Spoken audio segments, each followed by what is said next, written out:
Man, what a God. Chapter 3 Someone We Can Fully Trust. Millions of people believe that at 10:56:20 p.m. on Sunday, July 20, 1969, Neil Armstrong set his foot on the moon. They are right, of course. Who could doubt it? Yet it is fascinating to speculate with the possibility that it might have been a dramatic hoax. After all, a credibility gap has existed for years between public announcements and the actual truth. Let's see then. If I asked you why you believe that Armstrong placed his foot on the surface of the moon, what reasons would you give? No doubt your first would be I was watching on my TV with intense interest and I saw him do it with my own eyes. To this, I could reply that if you were watching your TV, you were not looking at Neil Armstrong. What you were looking at was a piece of slightly curved glass coated with phosphorescent chemicals. As you watched, a single dot formed by a focused stream of electrons moved about rapidly, producing a pattern of bright and dark spots which your mind interpreted to be Neil Armstrong setting his foot on the surface of the moon. You, of course, would protest that millions of televiewers could not have been wrong and that they all interpreted the picture in the same way. To which I could reply in that 1938 Orson Welles Mercury Theater reported over the radio that a hostile contingent from Mars had landed on America and was rapidly conquering the country, and that millions of Americans believed this report by the news media to be truth, and yet they were dead wrong. And if you insisted that hearing something and seeing it are two different things, I could reply that as early as 1902, many people watched a flickering movie of Jules Verne novels showing people landing on the moon, and that seeing it happen did not mean that it happened in 1902. Sooner or later, you would say, I suppose, but everything was different this time. On July 20, 1969, we weren't depending only on our eyes. There are many other factors involved that led us to believe that we saw was the truth. At last, we would have arrived together at the realization that seeing it is not necessarily believing, provided sufficient other evidence exists on which to base our belief. After all, a family down my street owned a TV set that wasn't in working order on July 20, 1969.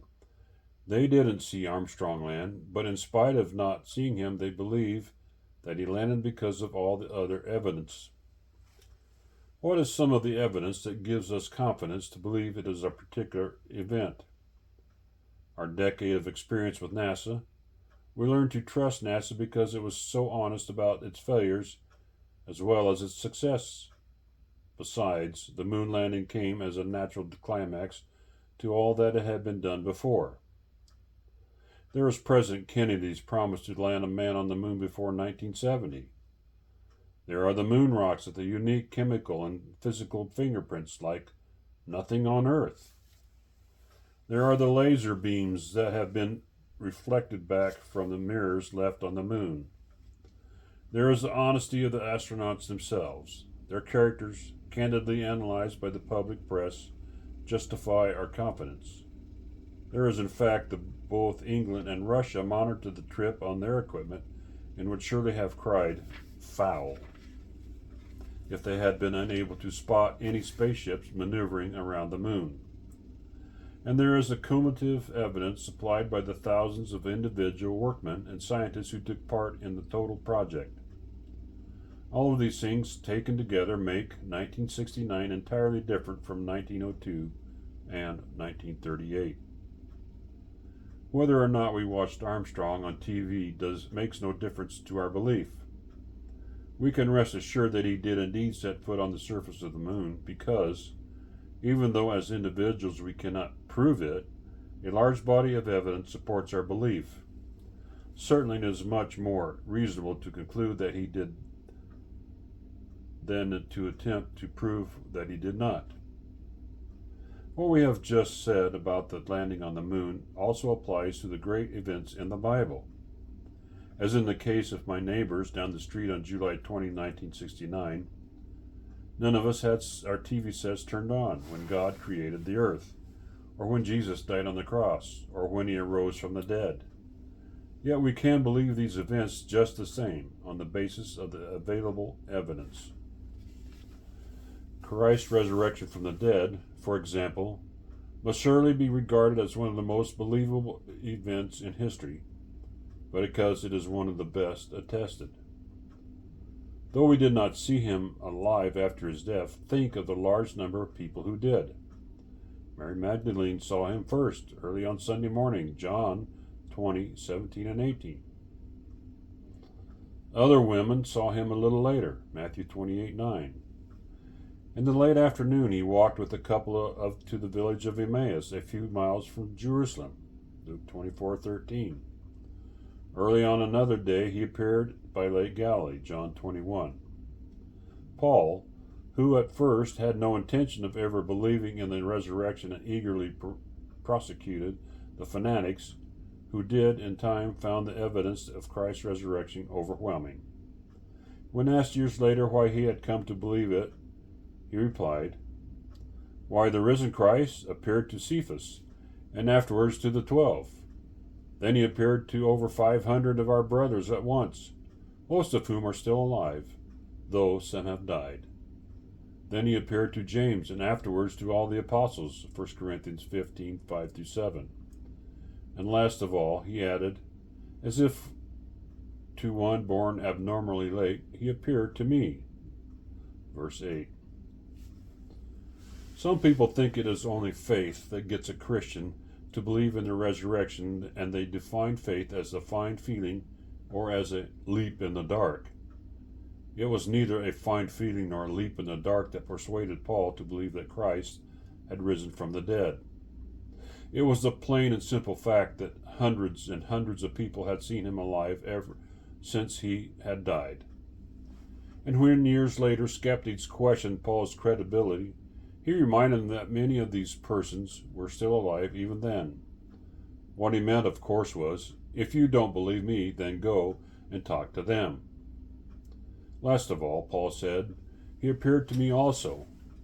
Like the testimony of America's rival in the space race, Paul's ratification of the resurrection is particularly valuable because it comes not only from an eyewitness, but also from one who had been an avowed skeptic. But there is much more evidence that Jesus rose from the dead than the reports of Paul and hundreds of eyewitnesses. For example, just as Kennedy promised the moon landing, so God foretold the resurrection. Speaking about Jesus 700 years in advance, Isaiah wrote prophetically, "He was pierced for our transgression, tortured for our iniquities. He was led like a sheep to the slaughter. He was cut off from the world of living men, stricken to the death for my people's transgression." But after Christ was slain for our sins, Isaiah saw him resurrected, triumphantly alive again. After his disgrace he shall be fully vindicated. Therefore I will allot him a portion with the great, and he shall share the spoil with the mighty. Isaiah 53.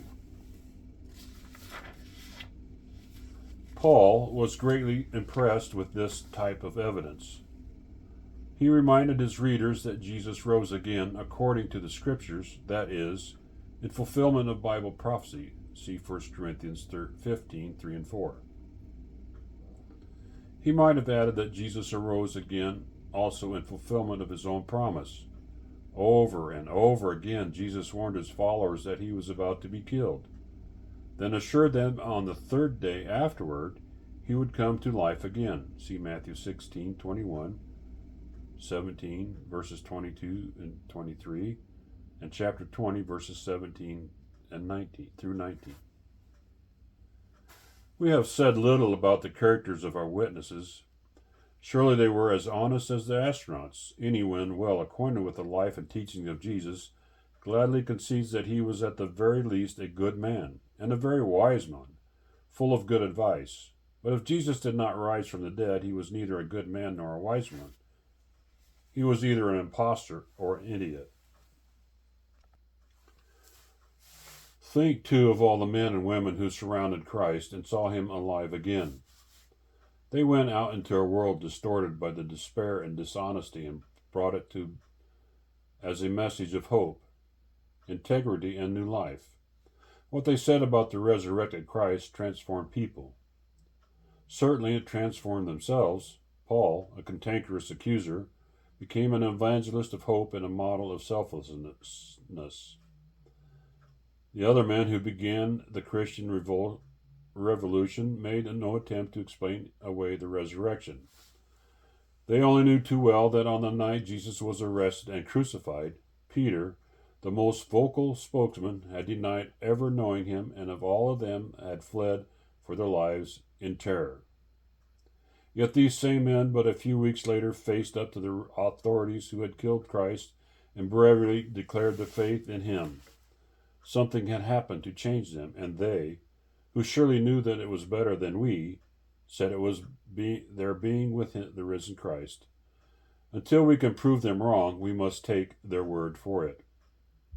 There have always been those who have said that Jesus lived the life of a good man and died and stayed dead as any other good man might do, and that the good he had achieved in this world had been affected by his good example rather than by his supernatural resurrection.